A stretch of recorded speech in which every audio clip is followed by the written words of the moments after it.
Hey guys, welcome back to my podcast. My podcast. Welcome back to my YouTube channel because this ain't my podcast. I forgot what I'm making, but okay, got it together. Welcome back to my YouTube channel. Hi, it's your girl Paisley, and today I want to talk about. I forgot. What am I talking about? I wrote it down. Hold on. Oh, how you can get featured in a magazine, get on podcasts, build exposure, especially as a newbie, but even if you're seasoned, like how to do these things. So in my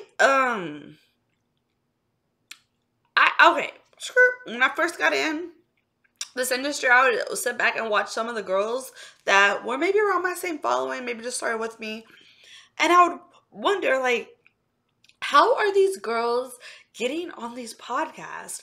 How are these girls being featured in these magazines? Like, how is this possible? And no one's reaching out to me.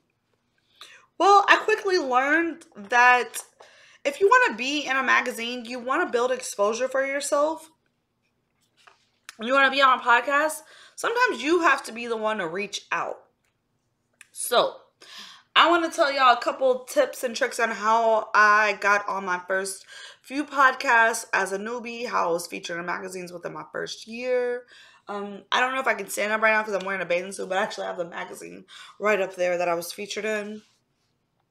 Um, but anyways, I was featured in a couple, but that's the one I bought. Um, so let me tell y'all. I was like, okay, I need some exposure. I don't really have friends in this industry. I don't really know what to do. I'm really new, but I know like I want to be on podcasts. I want to build exposure. So what I did, since I'm in Houston, I looked up hashtags. Houston Magazine, Houston Podcast, Podcast HTX, like whatever, like all those abbreviations. And it comes up all the different podcasts, all the different magazines from new to well established, like, all of it pops up.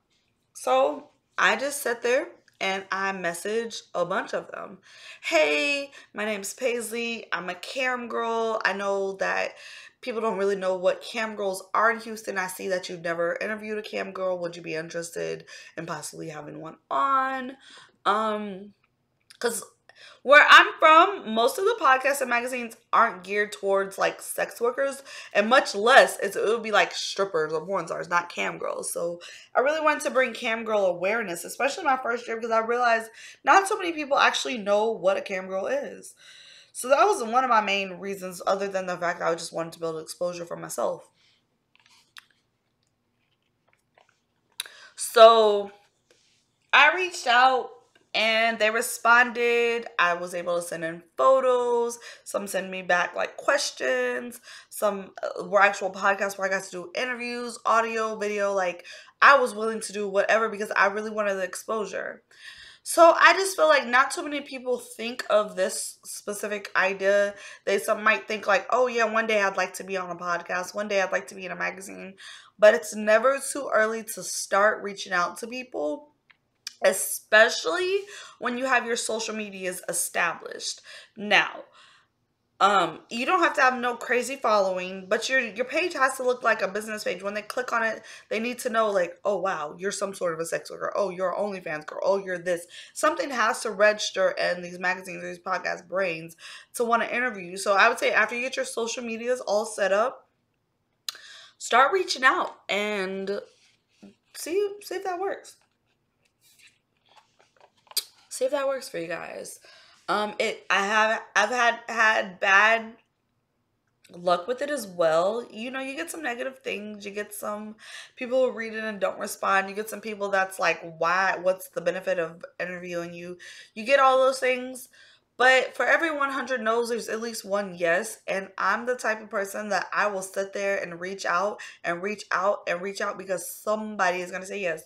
That's how I got blue checks and celebrities to come on my podcast, because I didn't let one or two or 10 celebrities telling me no discourage me from reaching out. No, bitch. I reached out and I reached harder and I kept going until someone said yes. So I just want to let you know that if y'all do want to get in a magazine and want to get in stuff, start. And also it helps you for later on when you go to the bigger podcast and the bigger magazines that you're in, to be able to have the right wording, to learn a little bit of PR and how to speak and what to do and what not to do. Definitely get some experience in that, because one thing about this industry or entertainment, you really need exposure. The more exposure, the better.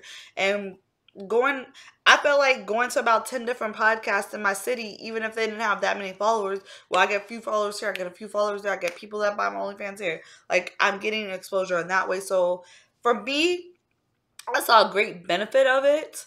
For some people, it may not. And if it's not, this video is not for you and you just wasted your time watching. But, or you gave me some views. Thank you. Appreciate it. But you really, if you want exposure, sorry, I'm tired and I got a lot on my mind. But if that's just a way to get some exposure, if you want some exposure, just some little tips. Go ahead and like, comment, contribute to the conversation below, and I'll talk to you guys later.